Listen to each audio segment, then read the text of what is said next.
future is now. Hi, everyone. Welcome to this podcast episode where I'm going to talk about something that is really common right now, where people are feeling overwhelmed. They're not feeling as productive and oftentimes feeling like they're on the road to burnout. And in fact, Microsoft had a recent survey that said 42% of people feel like they're always running behind or that they're not on top of or feeling on top of the work that they have to get done. There's a number of reasons for this. First of all, when hybrid happened, it was such an abrupt change that a lot of people had the blurred lines between personal and business. For example, you immediately had to make a home office, and then from that home office, you had to make sure that it had great sound and you had to have minimal distractions. And then, of course, the home office is now a laptop, and so wherever the laptop is, you're working. And in fact, research also says that if you actually are not on your laptop, you're then on other devices, such as your iPad, your Kindle, or your phone. And so this technology always on is creating this hypertension, hyper stress for a lot of us. And so what's the solution? The solution is actually to create very strong boundaries and to have some strategies in place around what you can do to really lessen the effects of feeling overwhelmed, to also feel more productive. First of all, the first point is we're not able to stay on all the time. So this feeling of urgency around always having to be one step ahead, or this feeling of always having to know what's going on, I would say that's countered by something called meditation or mindfulness. And I'm sure by now you've heard of the effects of this.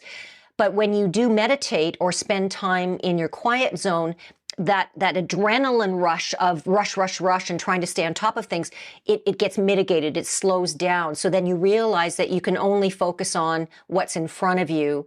And there is no single person that has their pulse on everything all the time.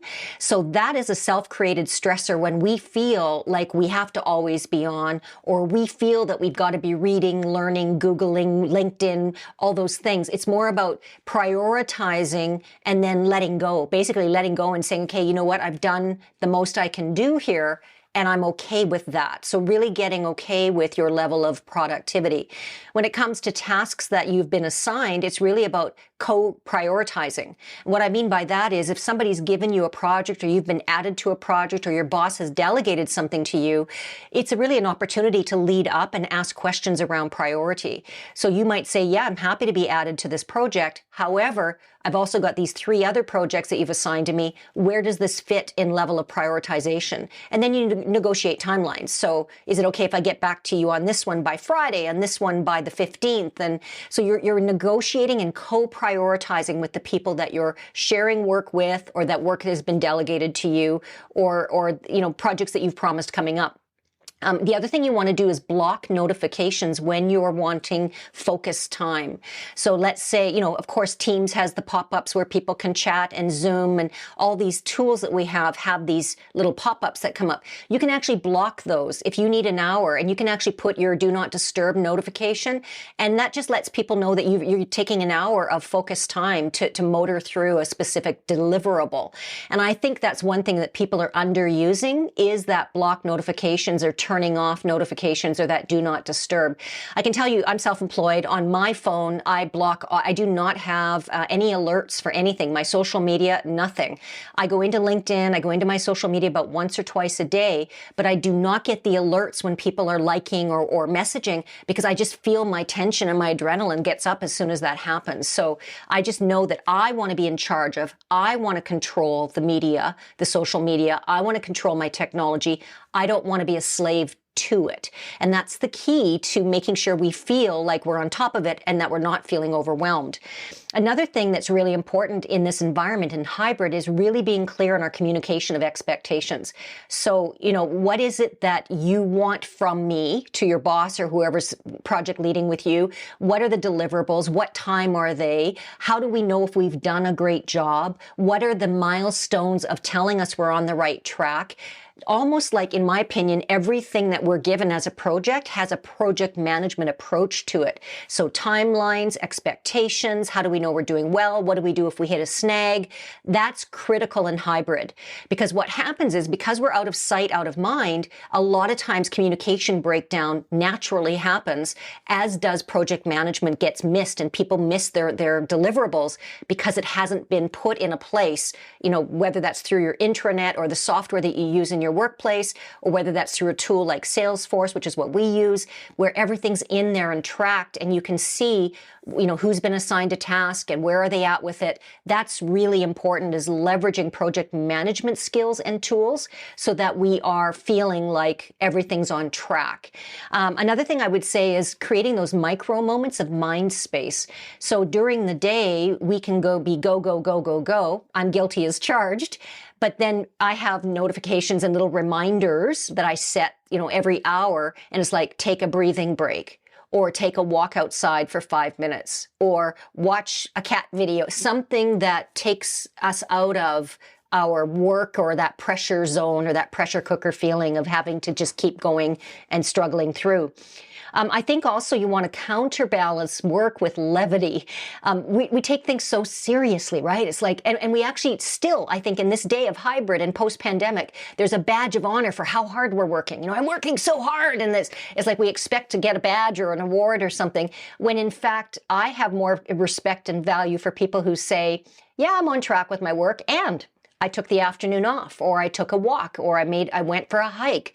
To me, that indicates that there's a healthy balance of work as a priority in our lives, but also making sure our personal wellness is on track.